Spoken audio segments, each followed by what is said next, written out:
passionnant quand tu réalises des ACV, c'est que tu vas aller chercher à mailler toute la chaîne de valeur de ton produit.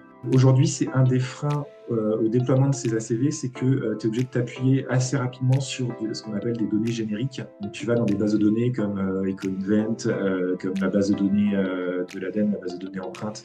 Comme ton fournisseur ne sait pas te répondre, on a tellement segmenté et découpé nos chaînes de valeur, en passant par des distributeurs ou autres, que on n'arrive plus à avoir cette visu d'ensemble que l'on avait il y a quelques années quand les produits étaient assez simples. Là, aujourd'hui, dans un marché mondialisé où on achète au moins cher, au plus court en termes de délai ou autre, et ben, on a perdu cette lisibilité-là qu'il va falloir absolument retrouver.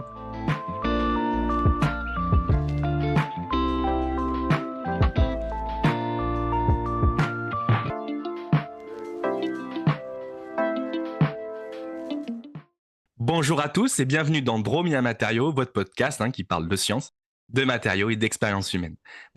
Aujourd'hui, moi, je suis ultra content de vous recevoir, chers auditeurs. J'espère que vous aimez toujours Dromia Matériaux. N'hésitez pas à nous mettre un petit commentaire, à me dire, ben voilà, Mike, trop cool, Dromia Matériaux, ou alors, non, Mike, on s'ennuie sur Dromia Matériaux. Bon, je vous fais confiance. Avec de la bienveillance, dites-moi ce que vous ressentez et moi, en tout cas, ce sera un plaisir d'échanger avec vous. Écoutez, sur cet épisode d'aujourd'hui, je vais accueillir donc un jeune profil. Donc, vous savez que Dromia Matériaux, c'est mettre des femmes et des hommes en avant, des jeunes profils, pour les présenter à la communauté matériaux. Et pour cet épisode, je vous présente David. Comment tu vas aujourd'hui? Salut Mike, ça va top et toi? Ouais, ça va, nickel. Alors la journée, comment s'est passée? Enfin, plutôt la matinée, comment elle s'est passée? Parce qu'on commence à 10h, pour les curieux, on commence à 10h. Ouais, très bien. 10 heures, ouais. On enregistre une semaine des congés de Noël là, donc c'est un peu l'ambiance. Course cadeau pour les enfants, organisation. Voilà. C'est clair. Écoute, en fait, tu vois, comme d'hab, il y a tout qui se brusque d'un coup. Comme ça, au dernier moment, c'est toujours pareil. Écoute, David, en tout cas, je suis ultra content de te recevoir sur Dromia Matériaux. Ça me fait très plaisir de proposer en fait des nouveaux profils, parce que avant tout, en fait, si tu veux, Dromia Matériaux, c'est de la communauté, comme tu le sais. Donc, c'est vraiment de la communauté, de la mise en avant. Et l'objectif pour moi, c'est vraiment de fédérer la communauté matériaux autour, fédérer la communauté matériaux francophone autour des matériaux. Je vais me répéter 2 fois matériaux, c'est pas très grave. Mais l'idée, voilà, est de proposer en fait tous les types de personnes, tous les genres de profils, pour qu'on puisse en fait trouver le bon interlocuteur au bon endroit. Et notamment, comme tu vas nous parler de ce que tu fais, je suis sûr qu'il y a plein de gens derrière après le podcast qui vont dire ouais, il faut que j'appelle David, il faut que je travaille avec lui, c'est incroyable. Écoute, sans transition, David. J'espère. Ouais, je t'en prie. Sans transition, je te propose de nous dire qui tu es, d'où tu viens, quel est ton parcours, quel est ton baccalauréat, voilà, tout, grade, matricule, soldat, dis-nous tout. Allez, c'est parti. Donc, David Vaillant, moi je suis installé en Vendée, pas très loin des Sables d'Olonne, à 10-15 minutes des Sables d'Olonne. On en parle un petit peu en ce moment parce qu'il y a le Vendée Globe qui est parti. On attend les marins quelques semaines à l'arrivée. Et j'ai 35 ans, je suis originaire de Rennes. Et mon parcours, c'est bah, jusqu'en décembre de ma terminale, assez loin des matériaux. J'étais parti pour être prof de PS comme papa. Et puis c'est au moment de faire les vœux et les choix d'orientation où, passionné de sport, on se rend compte qu'il n'y a pas que enseigner le PS pour faire une carrière et exercer un boulot. Et notamment via mon père qui est prof de PS, qui a rencontré un prof de PS dans une école d'ingénieur qui me parle d'un mineur sport et technologie. Et donc là, ça a piqué un peu ma curiosité. Et donc, je suis parti post-bac faire une école d'ingénieur à Compiègne, à l'UTC, avec le projet d'aller travailler, par exemple, chez Decathlon, travailler sur des produits de sport, conception des produits de sport. Par rapport à ça, un petit passage, petite réorientation quand même, parce que prépa intégrée, beaucoup trop théorique pour moi. que maths et physique. Donc, petit retour à la case maison pour faire un DUT génie mécanique à Rennes, où là, c'était beaucoup plus concret, ça m'a bien plus plu. Et un peu vexé quand même. Bah, j'y suis retourné en troisième année pour aller chercher mon diplôme d'ingénieur quand même dans cette même école. En fait, attiré par ce mineur sport et technologie. Et puis, je faisais un double cursus aussi. J'étais en sport-études athlé. Donc, là-bas, il y avait un groupe des infrastructures. Un coach, Laurent, que je salue, s'il écoute ce podcast, il me dira en commentaire, qui me permettait de pratiquer le décathlon en parallèle des études. Et donc voilà, sorti en 2013 avec un stage en quatrième année qui m'a permis de travailler dans un chantier naval en Thaïlande pendant 6 mois. Et à partir de là, j'ai découvert le milieu du nautisme. Originaire de Bretagne, j'avais un niveau de voile où je savais partir et revenir à la même plage avec une planche à voile. Ça s'arrête à peu près là. Un petit peu d'activité nautique, mais vraiment découverte d'un bateau de plaisance, un catamaran de 54 pieds qui était fabriqué en Thaïlande. Superbe expérience. Et mon stage de fin d'études, je l'ai réalisé au Sable d'Olonne, pas très loin de là où je suis actuellement, dans une petite structure qui s'appelle Prototype Composite Solutions. En tant que stagiaire, j'étais numéro 3 de la boîte, avec les deux associés gérants et moi numéro 3. Et notamment parce que avant de travailler dans les... Enfin, je me suis pris de passion pour ces matériaux composites, et avant de travailler dans les composites, je voulais avoir l'occasion de pouvoir toucher, strater, fabriquer. Donc j'ai intégré cette petite boîte où je faisais un mi-temps un stagiaire ingénieur, un petit peu de conception de pièces, de la modélisation CAO. Et puis l'autre mi-temps, j'étais à l'atelier à vraiment poncer, strater, tirer du vide. Donc c'était assez chouette et intéressant. Et notamment, mon sujet de stage, c'était avec un studio de design nantais, le studio 4A, qui avait dessiné une chaise qu'on réalisait en fibre de lin. Et c'est à partir de là où je me suis dit, mais en fait, ces matériaux composites que j'adore, ils sont pas si écolos que ça dans leur forme actuelle, notamment gestion fin de vie. Dès lors qu'on est sur une résine thermodure, c'est bien compliqué. Et donc, ça, c'était en 2014, la petite graine était un peu semée. Et à partir de là, c'est un peu plus de 10 ans de cheminement sur ce côté un peu transition, à mieux comprendre ses enjeux, ses impacts. Et première expérience, j'ai trouvé une offre d'emploi à l'UBS, l'Université de Bretagne Sud, sur un projet qui s'appelait Voilier du futur. Je devais donc faire une thèse dans ce cadre-là. D'ailleurs, je crois j'ai écouté les derniers épisodes récemment, et depuis peu, il y a des premiers candidats qui ne sont pas thésards, sinon c'était beaucoup de thésards qui étaient invités jusque-là. Donc ouais, quand tu m'as proposé il y a quelques mois de participer, je me suis dit, ah, je vais être le seul à pas avoir fait de thèse. Et en fait, ça y est, ça arrive. Non, rassure-toi, rassure-toi. L'objectif, effectivement, hein, c'est de te proposer tous les types de profils. Là, j'aimerais bien, dans Drôme et Matériaux, recevoir un artiste qui gère vraiment les, tu vois, la plasturgie, vraiment pour réaliser des œuvres, comment il ressent la matière. Tu vois, c'est des choses que j'aimerais bien faire apparaître et en fait faire Ouais, mettre en avant dans Drôme et Matériaux. c'est top. Ouais, ouais. Donc c'est clair. Donc, Mais tu ouais, sais, je me retrouve vachement dans ce que tu dis, notamment quand tu m'as dit, tu vois, j'ai fait des composites, c'est trop cool. Mais jusqu'à un moment donné où je percute que la fin de vie, c'est pas ça. Et que finalement, il faut trouver une solution pour la fin de vie. Et ben, en fait, c'est un peu la même chose, moi, qui m'est arrivé. Euh, Tout au long de mon parcours, c'est parcours un simple, finalement, initial, on va dire, un vrai parcours initial, purement universitaire. J'arrive en thèse, les polymères, c'est ultra génial. D'ailleurs, moi, je travaille sur les hautes performances pour l'aéronautique, donc le PEC, je travaille sur le PEC. 70-30, ouais. 70-30, moi, je me rappelle très bien. Et du coup, euh, si tu veux, j'étais dans une mécanique disant, ouais, les polymères, c'est trop cool, c'est trop génial. Et surtout, en fait, on parle de composite, donc on parle finalement de multimatériaux. Ouais, c'est trop bien, voilà, les performances, on veut une performance, on veut moduler une performance, bon, on va mettre de la fibre de carbone pour moduler ça, bon, bref. Et fur et à mesure, tu vois, tout ça, et que je commence à comprendre le monde dans lequel je vis, le monde de l'emballage, le monde de la consommation, le monde de la surconsommation des polymères et donc intrinsèquement des plastiques, de leur formulation avancée. Et je commence à me dire, mais attends, Mike, il y a un truc qui va pas. En fait, on m'a vendu du rêve sur les matériaux polymères et finalement, en fait, c'est un danger public, tu vois.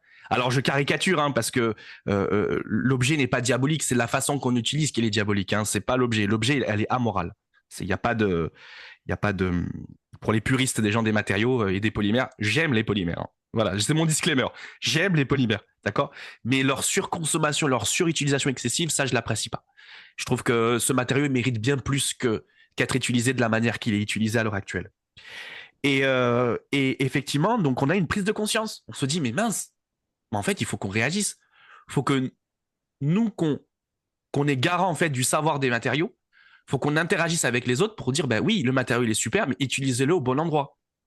Oui, le matériau est super, mais faites de l'éco-conception pour bien comprendre en fait où l'utiliser, comment l'utiliser et comment en gère sa fin de vie. Tendre plutôt aux monomatériaux qu'aux multimatériaux. Et après, ça va, mais ça, c'est rigolo parce que ça va à l'encontre, en fait, du composite. Tu vois, ça va à l'encontre le composite, c'est l'essence même du multimatériau. C'est l'essence même de l'association de plusieurs matériaux pour obtenir une propriété multifonctionnelle, on va dire ça comme ça. Donc, tu vois, c'est vraiment à l'encontre, finalement, de ce qu'on a besoin de gérer. C'est à l'encontre. Donc, je trouve que toutes ces interrogations, moi, ça m'a mis dans un état interrogatif. Je me suis dit un état interrogatif. Et du coup, je me suis dit, bon, ben, ouais, il y a un truc à changer. Et c'est comme ça que, tu vois, je suis devenu bénévole dans la fresque du plastique pour pouvoir vraiment aller de l'avant. C'est comme ça qu'en fait, Dromia Matériaux a un peu évolué, tu vois, et en proposant des profils un peu plus général, mais notamment dans le domaine des matériaux, pour montrer que les matériaux, c'est un domaine ultra vaste. Et finalement, on n'en parle jamais, tu vois, mais tout ce qu'on fait, on fait des matériaux. Transition écologique, matériaux, bilan carbone, matériaux, éco-conception, matériaux, anthropologie, matériaux, si tu veux. Et je peux t'en citer des tonnes et de art aussi, l'art aussi, tu travailles avec les matériaux. Donc voilà, ce que je voulais dire, c'est que je rejoins vraiment ton idée et la conception, ta vision, disant que t'es arrivé en comprenant que le composite c'est trop cool, et après tu dis mais mince, la fin de vie c'est quoi? Qu'est-ce qu'on en fait? Ah bah mince, finalement non, il faut que je trouve une solution à tout ça, sinon c'est le bordel, tu vois. Donc ouais, là-dessus je te rejoins mais totalement. Et du coup j'ai une question, dans tout ça, cette passion, comment elle t'est venue? En fait, qu'est-ce qui a fait que tu as aimé la science? Parce que tu m'as dit qu'on était parti du sport et que finalement dans le sport t'as dérivé sur les matériaux. Et tu aurais pu dériver sur les matériaux pour le sport. Ça aurait été Ah ouais, intéressant aussi. Du ouais, coup, tout à qu'est-ce qui fait. t'a poussé à faire de la science, en fait? Ouais, c'est aller chercher un petit peu le pourquoi, c'est réussir à répondre à chaque fois à cette question du pourquoi. Et sur ce profil, un peu là, au moment où j'ai commencé à me poser des questions, notamment avec une première petite claque de réorientation dans le cadre des études, voilà. Donc là, tu reviens un peu la queue entre les jambes à la maison en disant, bah, j'ai pas validé mon année. Les copains se souviennent du trajet en voiture pour rentrer des jurys. Et puis là, c'est un peu question existentielle. Qu'est-ce que je fais? Heureusement, maman te force à aller t'inscrire à l'IUT au cas où. Coucou maman. Et donc, ouais, c'est où aller, bah, continuer sur ce côté un petit peu ingénierie, matériaux. Sinon, il y a tout l'aspect biomécanique, compréhension du mouvement, du sport, qui était super intéressant aussi, mais toujours appliqué un peu scientifique. Donc, quelque part, c'est cette appétence-là de plutôt aller travailler sur le pourquoi, comprendre les choses, pour trouver les solutions aussi après sur le comment.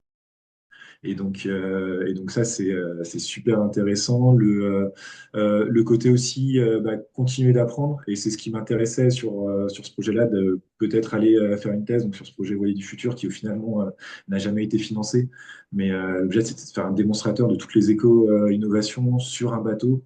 Donc, il y avait une brique matériaux sur laquelle je devais intervenir. J'ai travaillé bah, un an financé sur d'autres projets au sein du labo avec des gens qui travaillaient déjà depuis une bonne vingtaine d'années.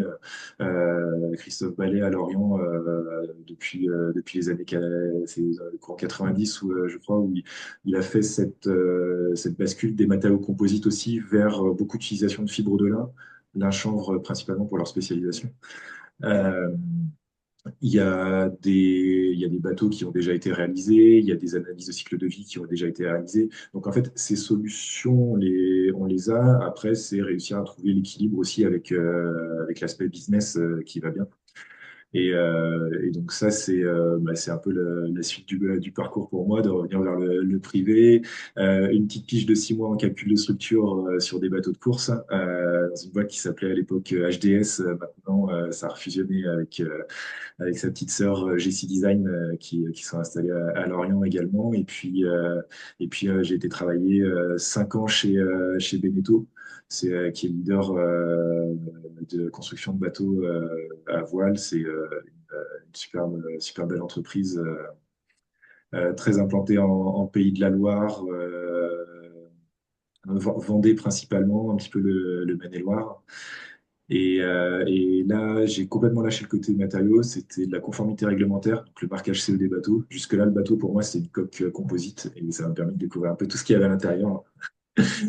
Et donc, de créer d'avoir une certaine expertise sur cette filière nautique que j'adresse aujourd'hui. Ok, super. Ben, c'est ultra cool parce que là, on voit vraiment qu'en fait, tu as screené un scope ultra large dans les matériaux, que ça soit vraiment la notion matériaux à la notion d'application, vraiment, même calcul de structure. Donc, en fait, tu as dû t'amuser. Déjà, avec un recul matériaux, faire du calcul de structure, je pense que c'est pas mal. C'est-à-dire que tu comprends bien où tu veux aller. T'es pas que Ah calcul de ouais, structure, tu vois, je veux dire, c'est ah ouais. vraiment, ouais, ouais. Ouais, ouais. Et en fait, il y a ça de génial dans les composites, c'est que tu peux aller sur le tout petit, vraiment le côté interface fibre-matrice. Comment est-ce que ta fibre va bien adhérer à la matrice pour transférer les efforts, les modes de rupture d'endommagement, et jusqu'au côté vraiment macro sur un bateau, sur une cabine de douche, enfin, on fait tellement de produits en composite, une crosse de hockey, des skis, et combien de matière je mets pour que ça tienne éventuellement, en passant par la couche de laminé, l'interface entre les plis.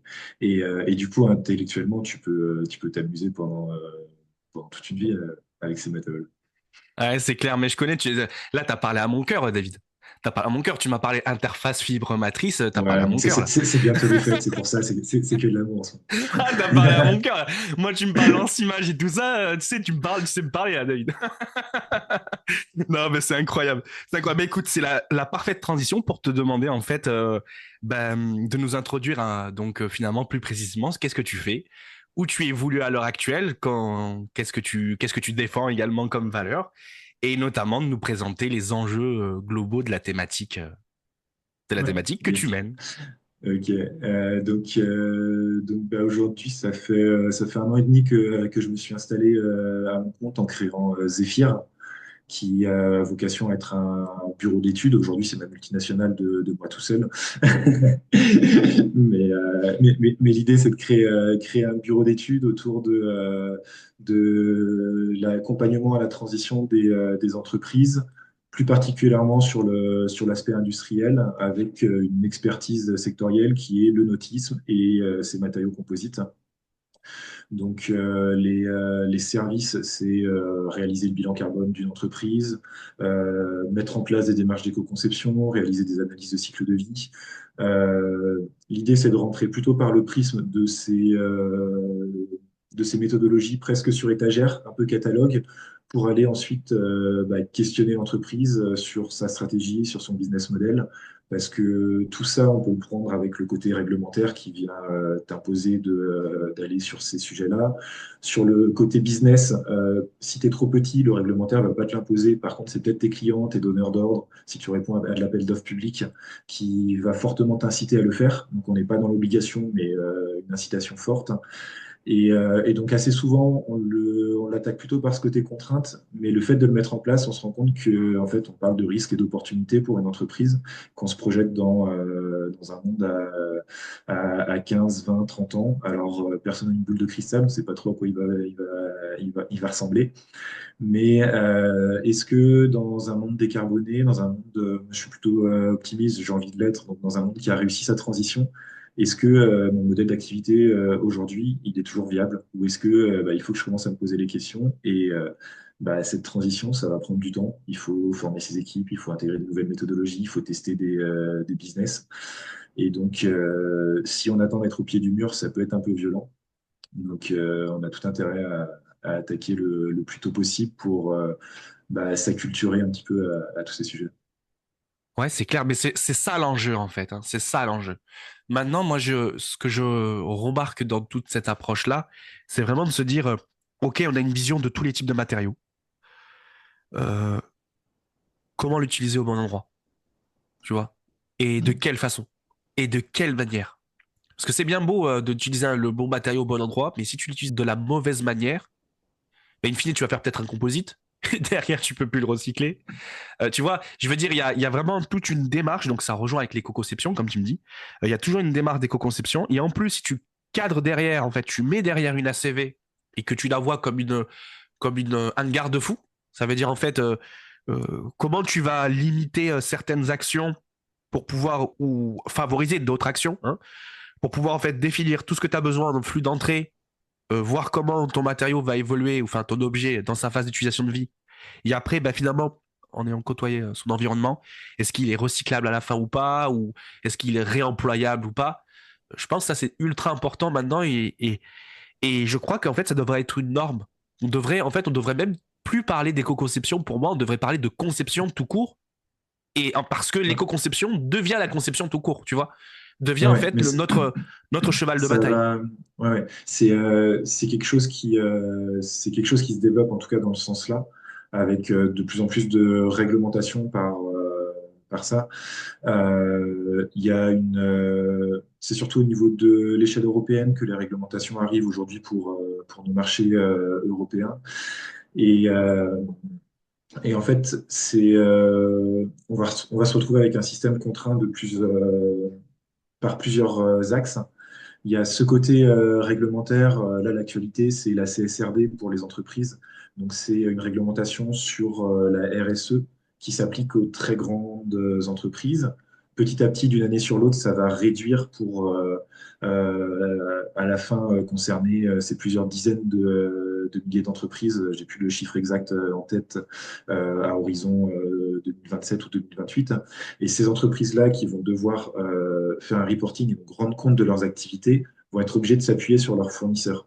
Et donc ça va ruisseler comme ça un petit peu dans l'économie, un petit peu comme des politiques qualité dans les années 80-90 ont pu ruisseler, où c'est l'automobile, l'aéronautique qui commence à initier ces politiques-là et challenge de plus en plus leurs fournisseurs. Donc aujourd'hui, on est encore dans le stade un petit peu je coche la case, c'est-à-dire qu'on fait un bilan carbone et ben en fait, l'acheteur en face de la société qui fait son bilan carbone, il coche la case, OK, c'est fait, c'est pas fait. Par contre, il est rarement challengé. Mais petit à petit, c'est un peu tout un écosystème qui se structure où on va aller challenger ce qu'il peut y avoir à l'intérieur. C'est aussi un écosystème qui se structure avec de l'audit. C'est que aujourd'hui, je peux réaliser mon bilan carbone seul en interne. Je peux me faire accompagner par un consultant externe, mais à aucun moment il y a l'équivalent d'un commissaire aux comptes qui vient vérifier si mon bilan carbone est cohérent. Ça commence à se structurer. Ça veut dire aussi qu'il faut faire évoluer un petit peu la méthodologie pour rendre les choses auditables. Il faut que je sois sûr que ce que je mets en entrée, si je mets deux fois la même chose en entrée, je retrouve deux fois la même chose en sortie, et qu'il n'y ait pas une boîte noire un peu opaque au milieu. Et ça, cette méthodologie-là, elle existe déjà un petit peu dans la CV, où tu as cette notion de revue critique par un tiers indépendant et qui est systématisé dans certains process. Le bâtiment, par exemple, est assez proactif sur le côté réglementaire. Et on voit que les bâtiments évoluent beaucoup grâce à ce levier réglementaire. Et les FDES qui doivent être réalisés dans le bâtiment. Donc ça, c'est dans le cadre, c'est vraiment applicable en France en termes de réglementation, la FDES. Mais l'architecte du bâtiment doit faire la CV de son bâtiment. Et pour le faire, il va demander aux différents fournisseurs bah, la CV du revêtement de sol, la CV du luminaire, la CV des chemins de câbles, etc. Il agrège toutes ces données-là pour faire la CV de son bâtiment. Et donc, pour que ça marche, comme on va être amené à comparer deux revêtements de sol, bah, il faut qu'il y ait des garde-fous et que la méthode soit la même, sinon chacun cache la poussière sous le tapis. Et donc, en tout cas, moi, je crois beaucoup sur la structuration de tout ça pour que on puisse vraiment comparer les choses et arrêter d'avoir juste des concours de celui qui a le plus de budget com, qui peut mettre le plus d'armes dans sa pub, va être le plus écolo. Non, c'est pas comme ça que ça marche. Je comprends. Mais tu sais que c'est une vraie question que tu dis parce que moi, au cours de ma carrière d'ingénieur de recherche, euh, franchement, euh, j'ai dû mener une ACV. euh, voilà, franchement, c'est ça. Au sens, pourquoi je te dis ça? Parce que, en fait, j'ai contacté les fournisseurs, je leur dis, bah voilà, donc on a besoin de ça, on a besoin de de telle information, exactement comme tu viens de le dire.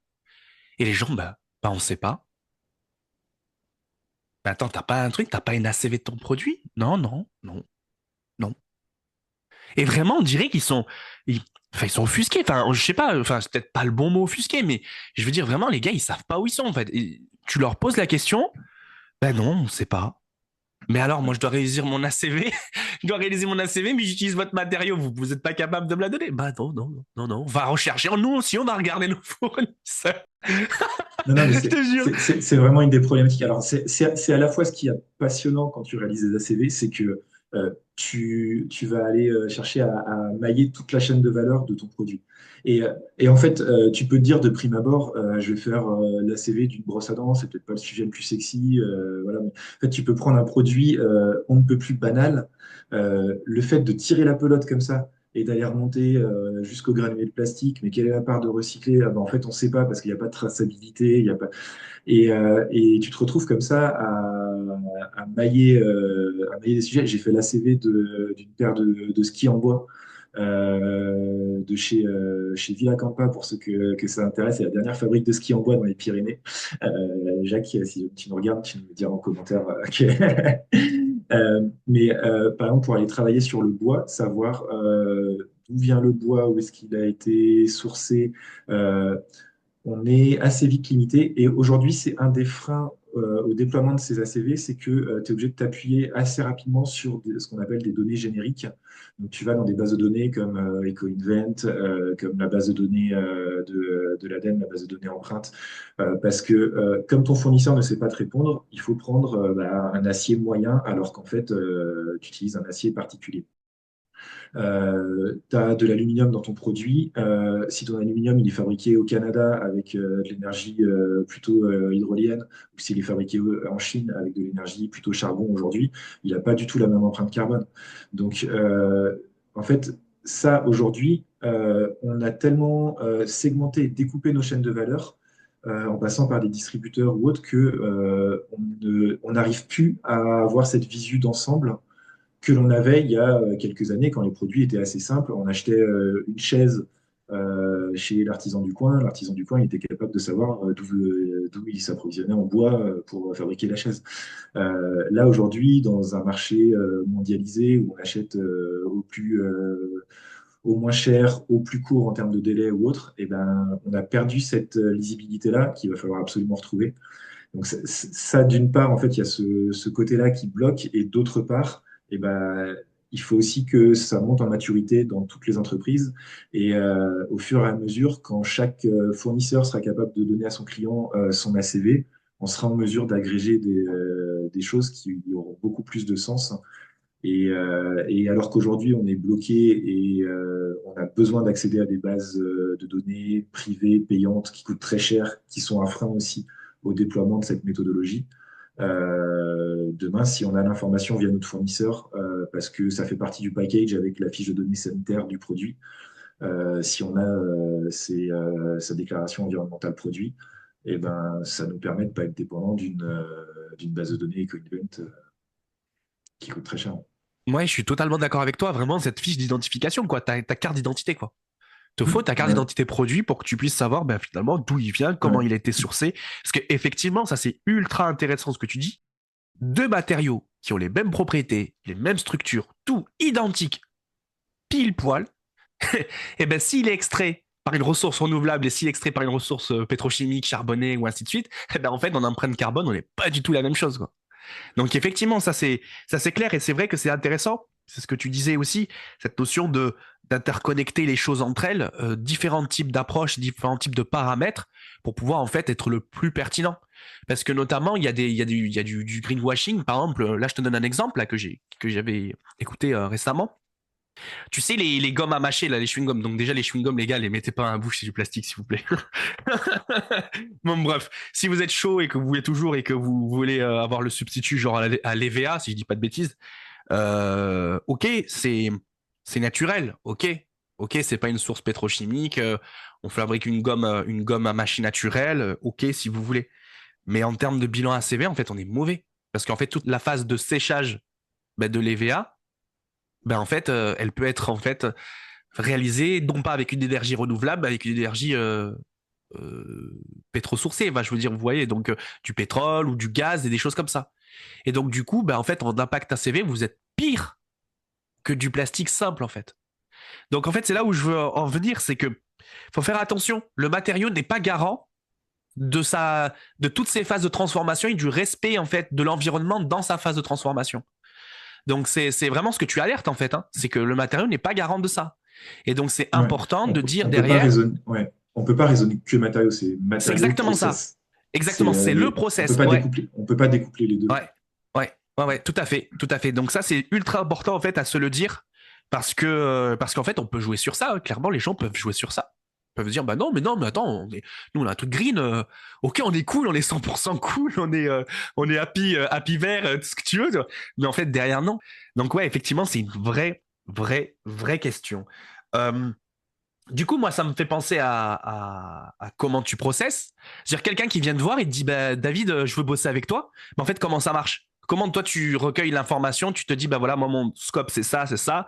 Moi, je peux t'aider sur ça. Comment se déroule la démarche?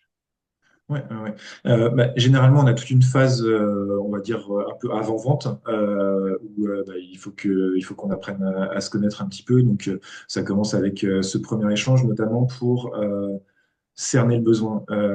Moi, il y a quelque chose sur lequel j'essaie vraiment d'appuyer, c'est que l'objectif final, c'est de mettre en transition cette entreprise. Et on vit quand même dans une société toujours capitalistique. Donc, tu peux faire le produit le plus vertueux du monde, tu peux sauver le monde.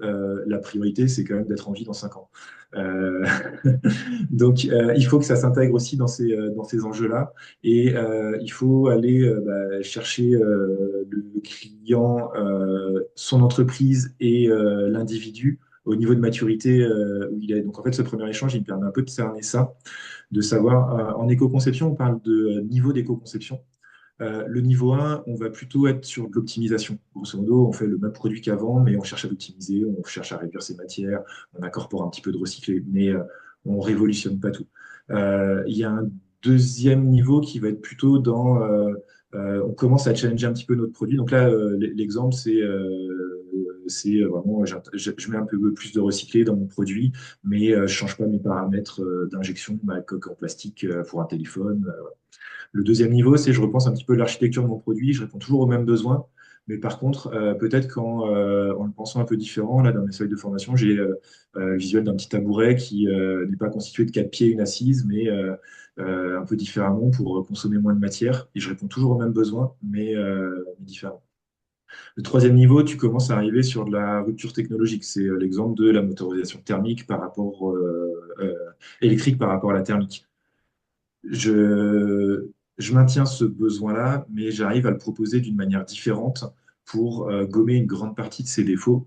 Et le quatrième niveau, c'est je repense carrément mon business model. Et là, un des exemples, c'est le fabricant de photocopieurs Xenox, qui a été assez proactif sur le sujet-là, qui a arrêté de vendre ses photocopieurs, mais il les met en location. Et maintenant, quasiment toutes les entreprises fonctionnent comme ça.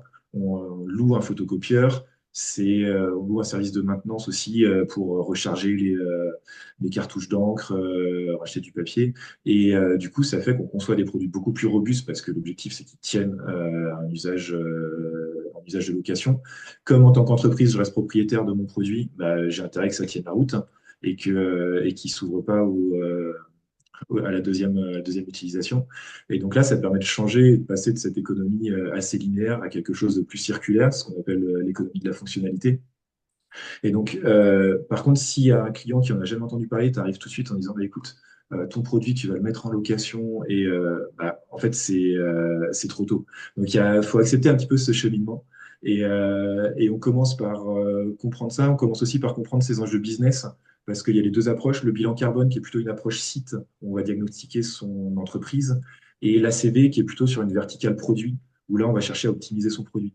Et bah, suivant sa clientèle, s'il est plutôt en B2B, en B2C, est-ce qu'il a besoin de différencier son produit par rapport à d'autres ou est-ce qu'il a besoin de différencier son activité parce qu'en fait, s'il est sur une activité de sous-traitance, par exemple, on va plutôt commencer par l'un ou par l'autre, sachant que dans les deux cas, la démarche elle est à peu près similaire.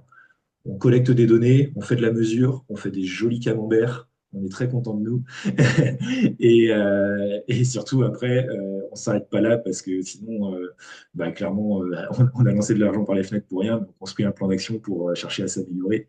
Et c'est là où ça commence à être vraiment, vraiment sympa et intéressant. C'est que bah, il faut être capable de se projeter, il faut être capable de jauger ce plan d'action en fonction du niveau de maturité de l'entreprise, de ses capacités. Il faut améliorer la démarche. On entre en fait dans une itération d'amélioration continue. Et c'est là où bah, tu commences à toucher vraiment le côté stratégie et business de l'entreprise. Et donc, c'est hyper intéressant. Et du coup, tes clients, clairement, quand ils viennent te voir, ils ont déjà un recul sur ce qu'ils demandent ou en fait ils disent non, David, je comprends rien, franchement, il faut que tu m'aides. Ça dépend. Il y a vraiment des typologies de clients très différentes. Il y en a, ça va être la conviction du dirigeant ou de l'équipe dirigeante. Mais on est sur un produit vertueux. Je reprends les mots de Uniboat, un client que j'accompagne, un chantier de reconditionnement de bateaux. Donc, ils récupèrent des bateaux qui sont destinés à la poubelle, à la déconstruction, pour les désosser, les retaper, les reconditionner et les remettre en vente. Et donc là, avec leurs mots, c'est bah, on sait qu'on est plus vertueux, par contre, on n'arrive pas à le démontrer. Donc là, l'ensemble de l'accompagnement, c'est plutôt sur bah, où est-ce qu'on peut trouver des indicateurs qui permettent d'illustrer et de valoriser notre boulot par rapport aux standards du marché. Après, il peut y avoir d'autres clients qui arrivent plutôt par le côté réglementaire. On doit répondre, on est soumis à la CSRD l'an prochain parce qu'on est au chantier naval. Il faut qu'on réponde. Et donc, bah, là, on rentre plutôt par ce prisme-là. D'ailleurs, très souvent, la question, elle arrive, est-ce que tu peux nous aider à faire le choix entre ce matériau de bois pour nos aménagements intérieurs et celui-ci? Je dis, bah, alors, oui, ça, je peux le faire. Par contre, on va faire une ACV. Ça va représenter des heures au cube. Donc, ça coûte cher. Et potentiellement, à la fin du projet, vous allez vous rendre compte qu'en fait, ce n'était pas forcément la priorité. Donc, ce vers quoi j'aime bien les amener, c'est on fait ce qu'on appelle un diagnostic d'éco-conception. Donc là, on va cartographier un peu les enjeux pour l'entreprise, où sont ces gros hotspots et ces enjeux environnementaux significatifs. Et à partir de là, on va piocher les premières idées pour établir une première feuille de route d'éco-conception. On ne peut pas tout mener de front, on ne peut pas s'améliorer partout. Par contre, il faut aller chercher, bah, c'est la règle des 80-20 de Pareto. On va chercher là où il y a le plus d'impact, là où on peut chercher à s'améliorer, identifier un peu les quick wins. Et ça, c'est aussi un des pièges, c'est que très souvent, on veut faire une ACV. Une ACV, c'est lourd, c'est chronophage, ça coûte cher. Et faire la CV complète d'un bateau qui va s'étaler sur 6 mois, un an, je donne des chiffres comme ça complètement à la louche, ça dépend du contexte, mais ça va peut-être coûter 20, 15, entre 15 000, 20 000, 25 000 euros suivant le périmètre et les hypothèses qu'on veut prendre. Euh, Faire tout ça pour à la fin dire bah, ce qui pollue dans un bateau, c'est le pétrole du moteur et le plastique des coques thermodures qui ne sont pas recyclables. C'est dommage pour surtout d'attendre un an ces résultats-là, de cramer de l'argent pour commencer à se mettre en mouvement. Donc, ce que j'essaye de faire, il y a des approches qualitatives plutôt que quantitatives qui permettent de déjà mailler un petit peu la thématique, d'acculturer l'entreprise, parce qu'on en revient toujours à ce cheminement, acculturer l'entreprise à toutes ces idées-là, pour identifier déjà les premières actions de feuille de route. On parle d'action sans regret. Dès que tu es sur de la sobriété, tu sais que tu es gagnant.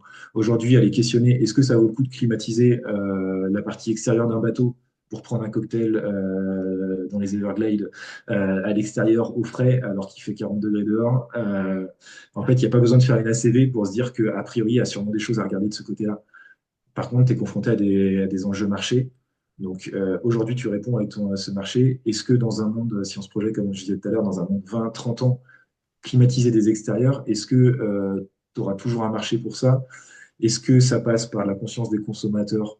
Peut-être, peut-être pas. Est-ce que ça va passer surtout par du name and shame? Et ça, c'est ce qu'on voit de plus en plus avec juste la société civile qui va refuser de devoir se serrer la ceinture sur certains aspects et de voir des climatisations tourner à l'extérieur des bateaux. Donc, il y a des vrais enjeux aussi de stratégie. On est clairement dans du carbolux sur certaines unités. Donc ça, il faut l'anticiper et l'avoir bien en tête, à mon sens, parce que des bateaux, je suis persuadé qu'on en aura toujours. C'est tellement génial d'aller sur l'eau, et on a besoin de bateaux. C'est pas comme en montagne, on peut y aller à pied. On a besoin de bateaux, on aura toujours besoin de bateaux pour aller pêcher du poisson, pour aller maintenir des parcs éoliens en mer. Donc cette compétence de savoir construire des bateaux, elle permet de se projeter et de faire aussi de questionner son business model pour garantir la viabilité de sa structure sur du long terme. Ouais, effectivement, et je rebondis sur ce que tu dis notamment sur la notion de vraiment une forme de perception des consommateurs, des gens, du monde qui interagit avec tous ces objets qu'on crée, qu'on construit. Euh, cette prise de conscience, en fait, on se rend compte réellement euh, que les matériaux ne font pas tout et que c'est vraiment aussi une conscience sociétale qui va nous dire effectivement est-ce qu'on va continuer à aller sur des aberrations ou non. Et je pense que c'est très intéressant. Je pense que les notions de sobriété, c'est vraiment des notions qui devraient être associées au fait que est-ce que j'en ai vraiment besoin de ce que je demande? Est-ce que c'est vraiment un luxe qui est nécessaire dans ma vie ou pas? Je vais te raconter une histoire, une anecdote. Là, je vous la raconte, cher auditeur, sur YouTube, Spotify, ce que vous voulez. Je vous la raconte. Ça m'est arrivé il y a pas longtemps sur LinkedIn. Je réponds à un post et du coup, on me parlait tu sais, de carton d'emballage des frites.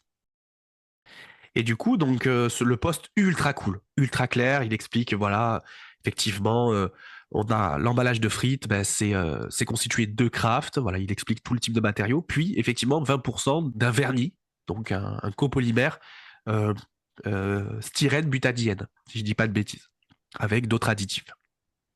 Du coup, moi, je réponds, je félicite l'infographie parce que je la trouve ultra claire et simple, tu vois, simple à comprendre, tu vois, sa percutance, c'est simple.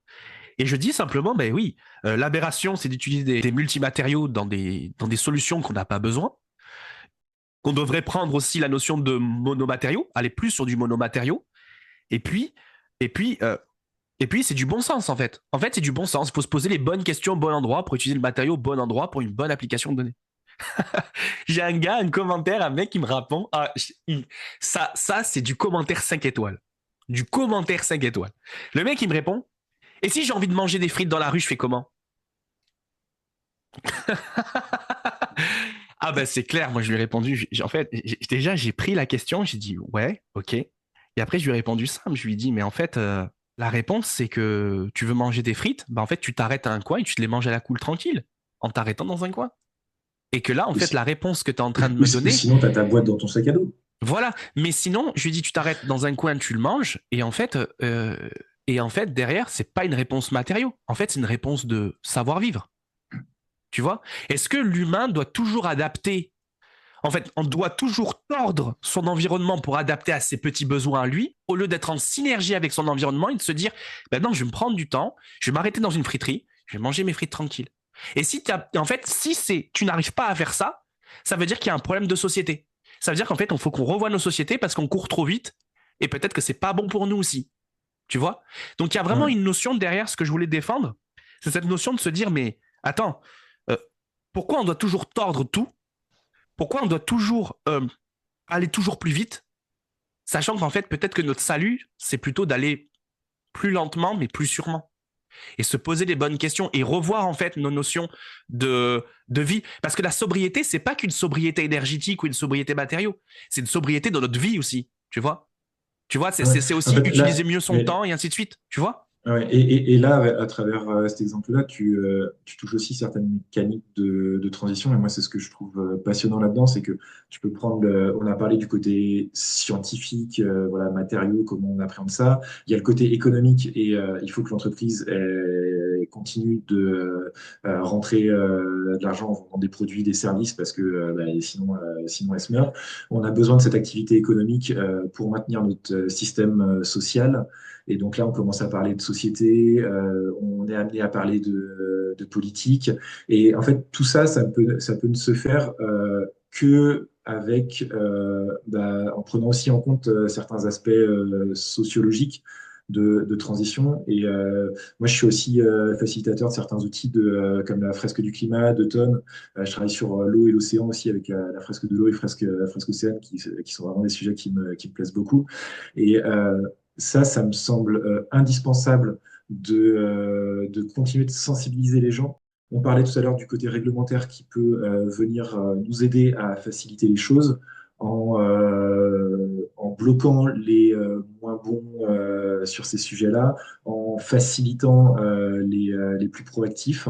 Il y a l'enjeu fiscal aussi qu'on pourrait ajouter dans la balance pour faciliter et donner des incitations à aller vers du mieux. Mais tout ça, ça ne peut passer que si on n'a pas trop de freins au changement. Et là, en fait, à ce moment-là, tu arrives sur toutes les notions de management du changement qui sont hyper intéressantes aussi à les creuser parce que on l'a vu il y a quelques années sur une taxe carbone à la pompe où d'un coup les gens se retrouvent dans la rue parce que c'était peut-être pas la bonne façon, c'était peut-être pas le bon moment de l'amener. Mais en tout cas, si on veut pouvoir faire cette transition, il faut être capable de travailler là-dessus. Et des exemples très concrets. Moi, dans l'atelier de l'automne que j'anime, il y a une slide que j'adore, c'est à mi-atelier, on met une photo de personnes qui fument dans un bar. Et là, on dit, ça, c'était il n'y a pas si longtemps que ça. On parle il y a 15-20 ans. C'était normal de fumer dans les bars, dans les bureaux, dans les avions. Aujourd'hui, tout le monde est choqué par rapport à ça. Et des exemples comme ça, tu en as plein. Les sacs plastiques à la caisse de supermarché, quand ça a été interdit, tout le monde criait au scandale. Dans les supermarchés, on se disait, mais on va plus vendre. Les gens vont plus venir chez nous, etc. Maintenant, c'est normal d'arriver avec son petit sac cabas au supermarché ou de repartir parce qu'on ne l'a pas pris avec ses courses comme ça pour la bouffe de ce soir avec les copains. Et on n'en meurt pas, ça marche très bien. Et donc, moi, je suis convaincu qu'on va pouvoir se faciliter là-dessus. En management du changement, on dit il y a les early adopters, les gens qui sont proactifs là-dessus. Il y a une espèce de grande masse qui attend juste à être convaincue. Et après, il y a les réfractaires. Eux, de toute façon, ça sert à rien d'aller chercher à les convaincre. Ils seront toujours anti-système et ils iront pas. Mais l'objet, c'est de réussir à embarquer cette grande masse. Et puis, quand ça deviendra complètement loufoque, ce week-end, j'étais avec un copain à vélo. On n'était pas hyper bien arrêté sur le bord de la route. Et on manque de se faire renverser par un gros véhicule qui recule. Et en fait, si tu as besoin d'un véhicule de 2 tonnes pour trimballer 70 kilos de personnes à l'intérieur, voilà, c'est tant que ça reste normal, il va falloir s'acculturer. Tu as tout plein de petits véhicules maintenant, je sais pas si c'est des gros vélos ou des toutes petites voitures, mais ce qu'ils appellent les véhicules intermédiaires qui répondent clairement aux besoins. Tout à fait. Tout à fait. En fait, si tu veux, moi, je défends une sorte de notion, tu sais plus, pas d'écologie punitive, mais d'écologie de la connaissance. Moi, c'est ce que je défends, en fait, au travers de tout ce que je fais, et notamment du podcast. Et en fait, en plus, je suis ultra content de t'avoir, là, parce que là, on échange sur une thématique qui me tient à cœur, et je vois que ça te tient à cœur, donc on est ultra en synergie, toi et moi, là-dessus, donc je suis ultra content. C'est vraiment cette notion, tu sais, par la connaissance, et notamment la connaissance des matériaux. Si tu connais mieux ton environnement, tu connais mieux les matériaux qui t'entourent, in fine, tu agiras de manière plus responsable pour ta planète. Et tu vois, moi, j'ai vraiment cette notion-là. J'aime pas l'écologie punitive, tu vois. J'aime pas dire, voilà, t'as fait quelque chose, c'est mal. Je veux vraiment accompagner les gens dans une réflexion que chaque chose qui a été fait, en fait, il a été fait par un homme, une femme ou un homme, qui a utilisé son temps, de l'énergie, des ressources, qu'elles soient financières, temporelles, de la santé, ainsi de suite, pour créer ce matériau. Donc, respecte le matériau que les gens ont créé et ne le jette pas n'importe où, tu vois. Et respecte vraiment ce qui est ce produit. Par contre, le respecter, c'est une chose, mais aussi avoir conscience, et c'est exactement ce qu'on est en train de dire, avoir conscience que est-ce qu'on en a réellement besoin ou pas de ce produit, c'est encore une autre chose.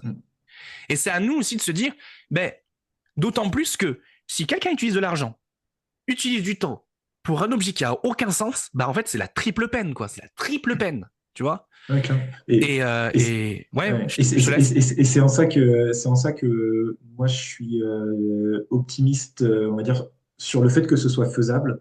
Optimiste sur le fait qu'on y arrivera, ça j'en sais rien, j'ai pas de boule de cristal, mais quand tu vois le gâchis de matière, d'argent, de temps qu'on a aujourd'hui sur certains aspects, je me dis que, il y a la place pour réussir à trouver le bon équilibre, satisfaire nos besoins vitaux. Il faut qu'on puisse continuer à faire pousser des légumes et à s'alimenter correctement. En fait, il faut presque reprendre petit à petit la pyramide de Maslow. Et dans la pyramide de Maslow, il ne faut pas oublier qu'on a aussi besoin de pouvoir s'amuser, de sociabiliser. Donc, euh, enfin, clairement, on n'est pas dans le côté, comment ça s'appelait pendant le confinement, activité essentielle ou pas, c'est ça? Et de la culture, il faut continuer à en avoir, il faut pouvoir en avoir. Par contre, d'avoir des événements mondiaux où tu as des jets privés qui arrivent de toute la planète pour voir un match de Super Bowl qui repartent après, voilà, là on est clairement dans le surplus. Et c'est un pur jugement de valeur de ma part, ça n'engage que moi. Et c'est aussi toute la difficulté, c'est que ce qui va me choquer moi, par exemple, va être complètement normal pour un autre et vice-versa. Et vice-versa. Des gens qui ont aucune appétence pour l'océan ou pour la mer, ils disent, mais en fait, tes bateaux, David, on s'en fout, ils servent à rien. Je suis pas forcément d'accord avec ça. Et puis, moi, peut-être qu'il y a d'autres sujets sur lesquels je juge que cette consommation-là, elle sert à rien. Et donc, il faut aussi être capable de pouvoir satisfaire tout le monde et d'avoir un certain équilibre et une mesure par rapport à ça. Exactement, exactement, exactement. C'est pour ça qu'il faut faire attention. Alors c'est vrai que peut-être là aussi disclaimer dans le podcast, hein, et je tiens vraiment à le dire. Peut-être que quand je parle, j'ai peut-être une notion de moralisateur, moralisation d'une pensée, et c'est pas le cas. Moi, ce que j'essaye d'alerter, c'est de faire comprendre aux gens que la solution ne viendra pas que d'une seule thématique. Elle viendra d'un ensemble de thématiques, et en fait, c'est j'allais dire, pour reprendre un mot formulation, c'est un composite en fait. C'est une pensée composite. C'est-à-dire qu'en fait, elle est associée par pas mal de thématiques ensemble, que ce soit des thématiques de l'écologie, des matériaux, de sociétal, ainsi de suite. Et tout va venir s'agréger pour créer une pensée. Alors, une pensée, c'est pas une pensée unique, hein, une pensée de sobriété et de vivre Ouais. mieux. Parce que la C'est un problème sobriété, systémique. ouais, c'est un problème systémique. Parce que l'objectif de la sobriété, c'est pas de se pénaliser. Moi, je ne vois pas la sobriété comme une pénalisation. Tu vois, il faut vraiment qu'on se dise, ben, quel est notre niveau de vie actuel? On a assez de technologies dans notre monde pour qu'on puisse en fait créer des technologies qui sont plus vertueuses. Alors oui, ça va redemander de l'innovation.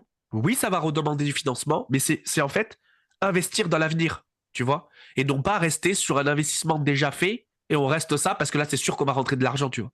Il y a un moment donné, il faudra changer de paradigme. Tu vois, si on change pas de paradigme, on va pas s'arrêter. Surtout que franchement, et là c'est purement c'est purement une pensée qui vient de une de mes pensées. Les gars, l'argent c'est créé par l'homme. Donc en fait, on chasse quelque chose et on revalorise quelque chose créé par nous-mêmes. En fait, tu vois, c'est pas la même chose. Tu vois, on n'est pas dans le même référentiel. L'argent, il est infini. Il est infini parce que c'est nous qu'on le crée. Que la matière, non. On est dans un système adiabatique, tu vois, un système fermé. On peut considérer la planète système adiabatique. Il n'y a rien qui sort et rien qui rentre. Donc tout est des ressources finies. Donc c'est sûr que la notion d'économie, qui est une notion infinie, et la notion moi je dis matériaux, alors vous me pardonnerez, mais moi pour moi matériaux c'est tout, c'est le monde, Ressources. c'est tout quoi, c'est tous les matériaux pour moi, tu vois. Donc cette notion matériaux qui est elle finie, dimensionnée, bah en fait il faut se poser des questions les gars, il y a une incompatibilité, tu vois, il y a une incompatibilité.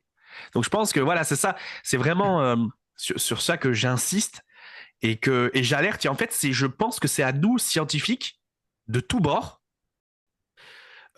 ou sensibiliser de tous bords à promouvoir la parole, à promouvoir tout ça, mais sans moraliser, en essayant d'accompagner au maximum les gens dans une économie et une écologie de la connaissance, et également et dire, ben voilà, ce que tu fais, c'est dommage parce que tu sacrifies le temps de quelqu'un d'autre, tu vois. Ce que tu fais, c'est dommage parce qu'il y a des gens qui gaspillent leur argent pour ça, tu vois. Et l'argent est intimement lié au temps, d'une certaine manière. Donc, parce que l'argent, c'est la cristallisation du temps d'une autre personne que tu utilises. Donc, tout ça, c'est dommage. Et en fait, je pense qu'il faut amener ça par l'humain, parce que l'amener par la planète, ça marche pas. Alors, ça devrait marcher normalement, mais ça marche pas. Parce que dit qu'on l'amène par la planète, on a le sentiment de dire, bah, t'es une mauvaise personne. Et le but, c'est de pas frustrer les gens. Parce que des gens frustrés sont capables d'aller à l'encontre de tout. Rien que parce qu'ils sont frustrés, en fait. Oui, clairement, bah, c'est le principe d'action-réaction. Voilà, c'est ça. C'est Newton qui nous l'a appris à un moment. Troisième loi de Newton, les gars, on est bon, on est bon. Ouais, Ouais. et en fait, pour rebondir sur ce que tu dis, en effet, on est sur quelque chose de systémique. S'il y avait une solution simple, ça ferait bien longtemps qu'on se poserait plus cette question. Donc c'est quelque chose de systémique. Et le piège, c'est aussi de vouloir réussir à tout cartographier, tout quantifier pour trouver la solution. Ça va être compliqué. Donc, il faut accepter de se mettre en mouvement. Moi, je le vois on a parfois un système qu'on va étudier d'un point de vue ACV ou autre qui a beaucoup de voyants au rouge. On a des solutions qui allument quelques voyants au vert, mais il en reste au rouge. Et parfois, on se prive de faire cette petite incrémentation qui va dans le bon sens parce qu'on n'est pas sur la solution parfaite. Mais la solution parfaite, on va peut-être la trouver un peu plus tard en marchant. Il faut commencer à se mettre en mouvement. Il faut avancer par rapport à ça parce que ce petit gain, c'est aussi du temps qu'on s'achète. Si on raisonne que sur le côté carbone, les scientifiques du GIEC ils nous expliquent qu'il y a un budget carbone qui nous reste pour atteindre nos objectifs climatiques. Et schématiquement, jusque-là, la courbe elle est exponentielle. Le budget carbone, c'est pour les matheux l'intégrale sous la courbe. Donc c'est la surface en dessous de la courbe. Et ben, plus vous descendez vite, plus vous allez pouvoir prolonger un peu plus longtemps des émissions et on s'achète du temps pour résoudre ce problème-là que de rester dans un statu quo où on continue d'en consommer. Et donc, bah, il faut se mettre en mouvement. Et moi, il y a un podcast que j'aime beaucoup alors c'est Philippe Silberzan, peut-être que j'écorche son nom de famille, qui travaille les deux idées que j'en retiens, c'est l'effectuation. Donc en entrepreneuriat, il faut se lancer, il faut avancer et on verra au fur et à mesure un peu comment on construit le parachute une fois qu'on a sauté de la falaise. Mais par contre, j'ai une certaine souplesse et une agilité pour m'adapter au fur et à mesure. Ce podcast, c'est autour de comment naviguer dans un monde incertain. Donc, il y a ce premier concept. Et le deuxième concept, c'est les différents modèles mentaux qui souvent nous enferment et où, en fait, on fait des choix parce qu'on est dans des modèles mentaux où on veut reproduire des choses. Et c'est en déconstruisant ces modèles mentaux qu'on peut changer un peu notre focale et s'orienter différemment. Tout à fait, la notion de croyance limitante. Tout à fait. Exactement, ouais. C'est effectivement, et ça c'est ultra dangereux la croyance limitante. Ça veut dire que ça nous empêche d'avancer, ça nous empêche de nous mettre en mouvement, ça nous empêche que Mm. grâce à l'émotion, on arrive à faire quelque chose et aller plus loin et se poser les bonnes questions. Et effectivement, ça c'est, je pense, que c'est le nerf de la guerre de nos sociétés actuelles. Hein. C'est vraiment et c'est la peur de l'échec. En fait, la peur de l'échec nous drive, j'allais dire nous drive, je pense. Grind, nouveau mot chez Mike le grind. Non, non, mais blague à part, ouais, elle nous drive, tu vois. Cette peur de l'échec fait qu'on n'avance jamais et qu'on se met dans un état de peur. Et finalement, on préfère être casanier, on préfère se mettre dans quelque chose qu'on connaît qu'au lieu d'évoluer vers quelque chose qu'on ne connaît pas, comme l'incertitude et reste la peur de chacune et chacun d'entre nous. Donc voilà, effectivement, c'est vraiment, en fait, ce que moi j'en retiens de toute cette discussion-là jusqu'à l'heure actuelle, entre nous deux, c'est vraiment une notion de se dire, les enjeux, ils sont, encore une fois, pour moi, pas scientifiques, ils sont plutôt sociétals. Voilà. Et je pense que c'est C'est pour ça qu'on vraiment a ce du que je mal. retiens. Ah oui. C'est pour ça qu'on a du mal. On est dans Et une c'est pour ça société qu'on a du hyper mal. polarisée où on n'apprend plus à discuter, à contre-argumenter. Il y a C'est une ça. super initiative je crois que c'est Brut et Lacroix qui ont créé ça, où tu réponds à un questionnaire et tu vas échanger pendant une demi-heure, une heure. Tu prends un café avec une personne qui a répondu tout à l'inverse de toi sur un questionnaire sur des choix de société. Et alors, j'ai pas eu l'occasion de le tester encore, mais ça fait 2 fois qu'on m'en parle. Et en fait, c'est assez fou comment bah, tu réponds à l'opposé complet. Et en fait, bah, en te voyant dans la vraie vie et pas à travers des pseudonymes sur des réseaux sociaux, et ben tu arrives quand même à trouver certains petits points d'intérêt ou autre. L'objectif, c'est pas d'aller convaincre l'autre, mais juste de comprendre son point de vue. Et ça, c'est assez nécessaire. Mais dans la vie, tout est une question de référentiel, hein. Mm. Tout est une question de référentiel. Si tu es capable d'aller dans le référentiel de l'autre, tu es capable de lui donner raison. Même si c'est pas ce que tu prônes et que dans ta vision, c'est pas le cas, mais si tu te mets dans ses référentiels à lui ou à elle, ben effectivement, tu vois qu'il a raison ou que la personne a raison. Ah ouais, et puis on est sur des choix en fait, enfin, politiques, de Ouais, compromis, tout de à fait. négociation. Et la négociation, c'est pas un jeu à somme nulle. Non. Donc il faut mettre les intérêts à plat et pour voir comment bah, on peut répondre au mieux. Et aussi accepter que bah, nos intérêts et nos envies, on ne pourra pas allumer toutes nos voyants au vert. Donc bah, il faut prioriser qu'est-ce qui est le plus important pour chacun. Bah écoute, c'est parfait. C'est parfait, c'est parfait. Effectivement, ouais, c'est parfait comme discussion, enfin comme résumé. Et franchement, moi je te suis à 100% sur ce que tu as dit. Je te suis à 100% sur ce que tu as dit. David, alors, j'ai une question à te poser. Du coup, on arrive presque à la fin de l'épisode. Et ma question, c'était de te dire si tu as des conseils. En fait, on en a discuté, on a beaucoup donné de conseils, mais quand même, formalisons-le. On va se prendre un temps. Là, on va se le formaliser. Si tu as des conseils pour les générations suivantes ou, ou en fait pour nos générations, hein, du même âge que nous, ou des plus expérimentés, hein, d'accord? Euh, quel est ton message? Quelle est ta bouteille à la mer que t'enverrais, en fait? Ah, c'est pas simple comme question, parce que j'ai pas la prétention de, de pouvoir guider l'humanité Non, mais avec d'avoir un une rayon de opinion et Mais ouais, ouais. de la Euh, transmettre, c'est non, c'est moi, important. ouais, pour plutôt reprendre sur ce qui a, on va dire, marché sur moi, c'est ce côté curiosité, c'est de chercher à comprendre à travers, par exemple, la fresque de l'eau que j'ai commencé à animer. Le cycle de l'eau, on l'a tous vu à l'école. Et pour autant, ça ne nous fait pas agir dire différemment. Et en creusant un petit peu ces sujets-là, on découvre qu'il y a des choses, il y a des solutions qui existent, il y a des aberrations qu'on fait dans nos gestes du quotidien. Et en fait, c'est en se renseignant et plutôt en prenant les thématiques faut prendre les thématiques qui te font vibrer.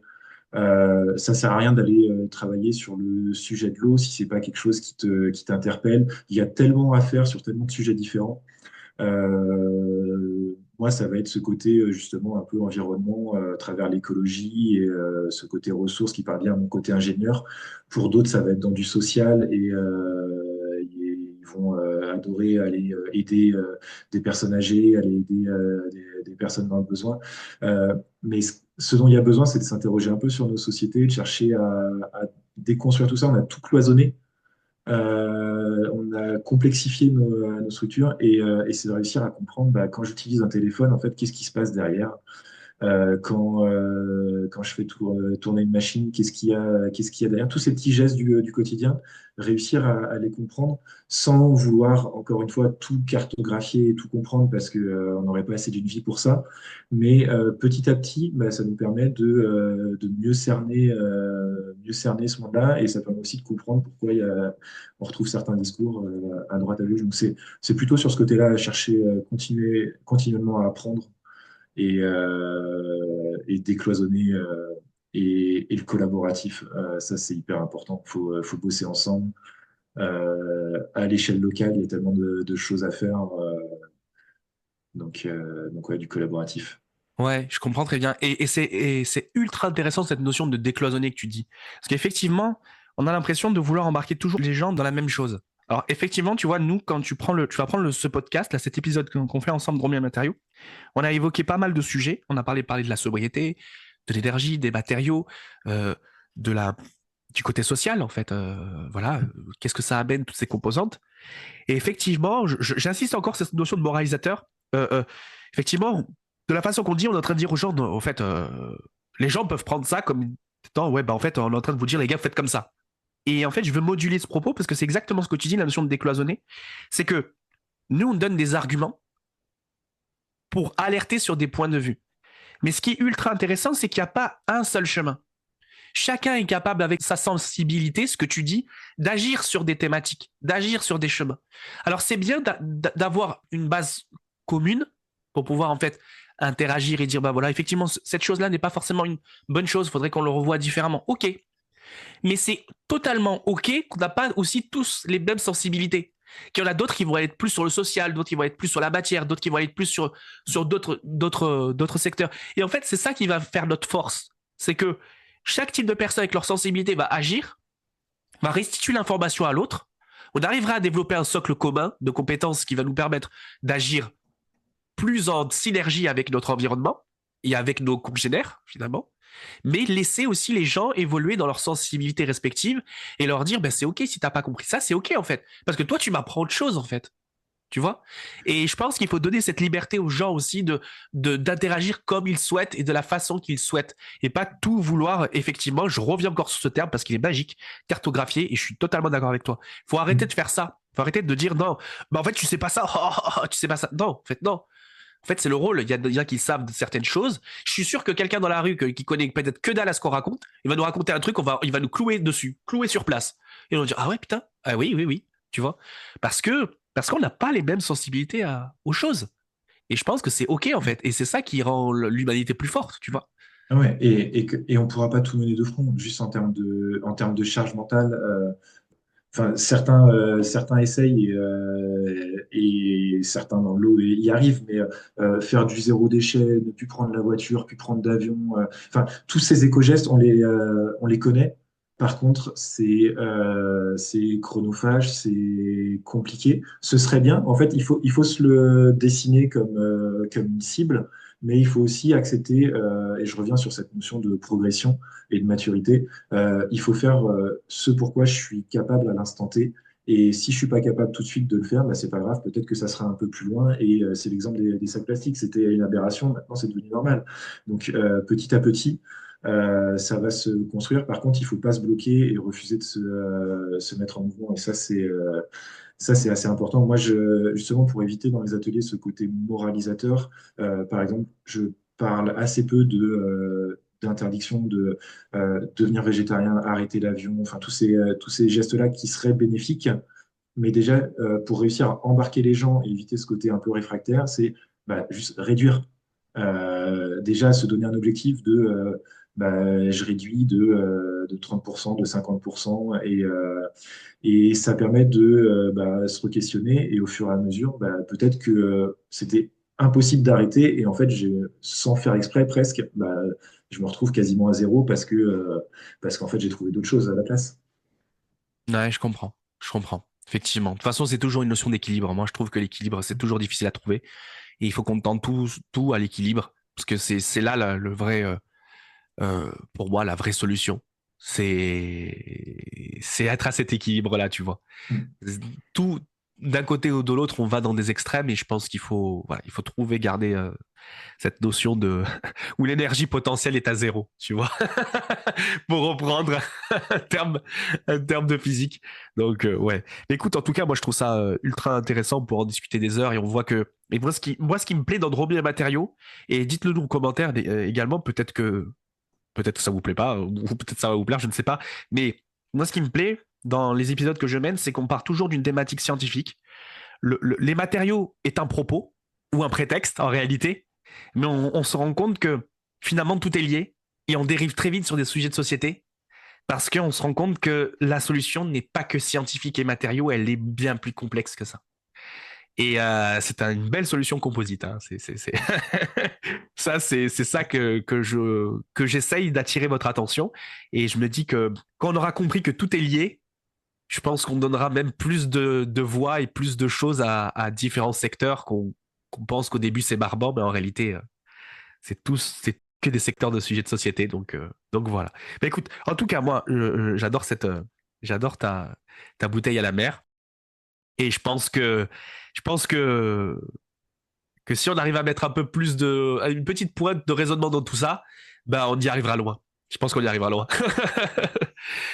David, je vais te poser la question. On arrive à la fameuse question signature du podcast. Alors, je vais te la poser.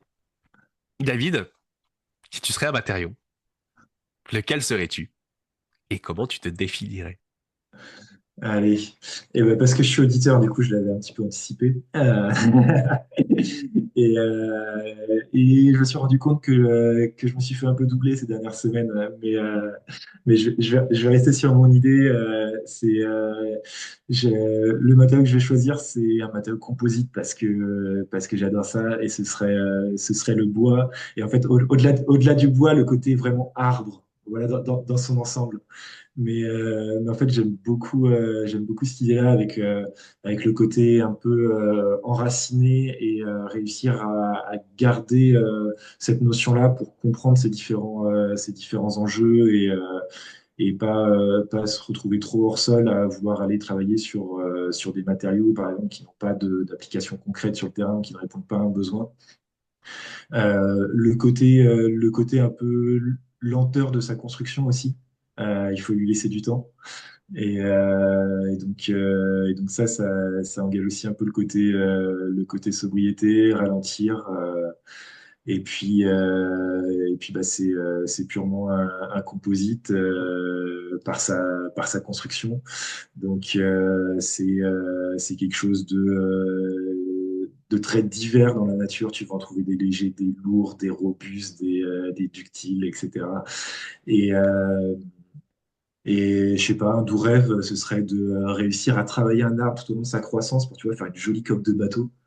Et, et ça, il y en a, alors je sais plus exactement à quel endroit de la planète ça se fait, mais il y a des gens qui font des ponts comme ça, où en fait, en tressant les branches de l'arbre, ils vont réussir sur un temps très long à faire traverser un petit bras de rivière à un arbre.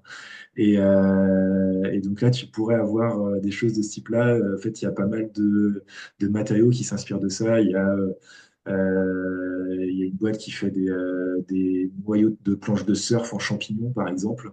Dans un moule, il faut pousser des champignons. Enfin, je pense on peut réussir aussi à travailler sur ces sujets-là pour bah, utiliser un petit peu le vivant, à façonner nos objets. Et l'avantage, c'est qu'on a des choses qu'on peut remettre dans la boucle assez naturellement et on n'a même plus à se poser des questions de savoir si mes filières de traitement de déchets sont dimensionnées à ce matériau-là ou pas, si je l'ai bien adapté dès le début. Tout à fait, être plus en synergie avec notre environnement, donc ça c'est clair, et également être vigilant à l'utilisation de ces matières biosourcées. Pourquoi? Parce que effectivement, cas concret, je vais dire oui, je fais un matériau biosourcé, je prends de la fibre de lin, je le mets dans une résine époxy biosourcée, mais in fine, mon composite, je peux rien en faire. Même si tu Assez vas oui. vouloir faire ok, le matériau, il est thermofusible, il peut un petit peu se récupérer ou il se solubile. Ouais, non, mais non, en fait, tu peux rien en faire en réalité. Donc Ouais. voilà, il faut être sensible à ça. Analyse de cycle, ouais. Analyse de cycle de vie par ça. En fait, Ah ouais. si tu raisonnes monocritère carbone, en fait, tout le monde va passer sur du biosourcé. De la biomasse, on n'en aura pas besoin, on n'en aura pas pour tous nos besoins, clairement. On peut pas et faire des matériaux avec la biomasse et faire des carburants et s'alimenter et alimenter des méthaniseurs. Donc, il va falloir arbitrer, se décider. Et ceci dit, la ressource minérale fossile pour faire de la fibre de carbone ou fibre de verre, bah, est-ce qu'on en a besoin pour tout? Franchement, utiliser des composites et de la fibre de verre pour faire une cabine de douche qui supporte aucune charge mécanique, c'est, à mon sens, un peu de gâchis de matière. On le prend parce qu'il y a ce côté géométrique, c'est facile de faire des géométries complexes, mais utilisons là où on a besoin. Les forces du composite, c'est de faire des structures légères et rigides ou solides suivant les usages pour certains besoins. Il y a d'autres besoins où d'autres matériaux peuvent faire le job. Donc, Effectivement, notion d'utiliser le bon matériau au bon endroit, même si effectivement ce matériau peut être complexe à recycler, mais si on l'utilise peut-être par parcimonie dans des petites quantités parce qu'on joue sur la notion de composite, on joue sur la notion de synergie entre les matériaux, ben c'est aussi nous donner du temps à raisonner différemment pour pouvoir aller et toujours continuer d'aller de l'avant, mais en se donnant du temps de réflexion pour adapter un meilleur matériau, un meilleur usage. Effectivement, je suis totalement d'accord avec toi. David, si on doit te suivre ou te contacter, t'es présent où le plus? Sur LinkedIn ou par mail? Dis-nous tout. Eh ben, écoute, sur LinkedIn, David Vaillant, ou sur le LinkedIn de Zephyr, ma société. Et sinon, sur mon site internet Zephyr, zef-ir.com, il y a un petit formulaire de contact qui arrive dans ma boîte mail. Donc, si vous voulez vraiment me contacter, si vous n'y arrivez pas, c'est que vous n'avez pas beaucoup cherché. Ou sur le Discord de Dromier Matériaux. Exactement, exactement. Exactement. David est présent sur le Discord. D'ailleurs, il faudrait qu'on regarde ensemble parce que je vais voir comment je vais le remodeler. Mais effectivement, rejoignez-nous dans notre groupe Discord. Comme ça, au moins, on pourra échanger, discuter et ainsi de suite. Et donc, du coup, c'est la parfaite transition pour dire merci à tous. Merci à tous de nous avoir écoutés. Écoutez, merci beaucoup. Si vous voulez nous soutenir, alors nous soutenir Dromien Matériaux, c'est assez simple en réalité, c'est d'aller sur YouTube, de cliquer sur le bouton j'aime, de s'abonner, de mettre la cloche pour recevoir toutes les notifications, nous mettre un commentaire, donc ça c'est ultra important, comme ça David et moi on va vous répondre. Si vous êtes plutôt audio, Spotify, Apple Podcast, Deezer, je cite plein de marques, mais il y a d'autres marques de diffuseurs de podcasts. En tout cas, abonnez-vous, mettez-nous 5 étoiles, c'est super important parce que c'est comme ça qu'en fait on remonte l'information, qu'on pousse Dromien Matériaux vers le haut, qu'on donne de la voix aux femmes et aux hommes de science qui ont envie de s'impliquer dans ce monde, c'est en aidant Dromien Matériaux. Mais dans tous les cas, ouais. Et écoutez, merci aux contributeurs parce que je sais qu'il y a des personnes qui contribuent en fait au Buy Me a Coffee pour soutenir financièrement Dromien Matériaux. Donc je vous remercie aux contributeurs de m'aider en fait à créer ce contenu. Et n'hésitez pas à nous rejoindre également sur le groupe Discord. Il y a une newsletter. Alors, j'ai fait un changement. La newsletter de Dromien Matériaux n'existe plus. Pourquoi? Parce qu'en fait, elle était destinée qu'à vous envoyer les épisodes dans votre boîte aux lettres. Mais je vous invite à vous abonner à la newsletter qui s'appelle Materialogist, qui est une newsletter beaucoup plus adaptée. Donc, au daily, au quotidien, en fait, vous allez recevoir des informations sur les matériaux, sur ce qui se passe un peu partout dans le monde autour de la matière. Et il y aura aussi des thématiques bien précises autour de la matière et des thématiques transverses. Donc, je vous invite vraiment à vous y abonner. Et je crois qu'on a terminé, que j'ai terminé à faire tout mon blabla. En tout cas, merci de nous avoir écoutés. Et je vais demander à David le mot de la fin de cet épisode. Alors, je te le donne. Enfin, moi, je te le donne pas, c'est toi qui me le donne. Le mot de la fin, on n'a pas du tout préparé ça. Allez, lampadaire. Je te prends au mot, ça y est, je t'arrête là, je te prends au mot. Lampadaire. Bon, écoute, ça marche. Bon, blague à part, tu veux celui-là? Ah, s'il faut qu'un mot, écoute. Ok. Bon, écoute, alors à ce moment-là, on reste sur ce mot lampadaire. Bon, écoutez, tout le monde. Voilà, soyez une lumière pour vous, hein, un lampadaire, et utilisez Dromien Matériaux comme lumière pour vous guider vers le meilleur futur possible. Voilà. Je pense que ça y est, je t'ai rattrapé ton coup. Franchement, t'as super bien rebondi. Ah ouais, je t'ai rattrapé ton coup. Tu m'as pas fait un cadeau, je te l'ai renvoyé. Allez, merci beaucoup. On se voit très vite pour un nouvel épisode de Dromien Matériaux, donc votre podcast qui parle de sciences, de matériaux, et comme vous l'avez pu le voir tout au long de cet épisode, d'expérience humaine. Donc à très vite les amis. On se revoit bientôt. Salut. Au revoir tout le monde.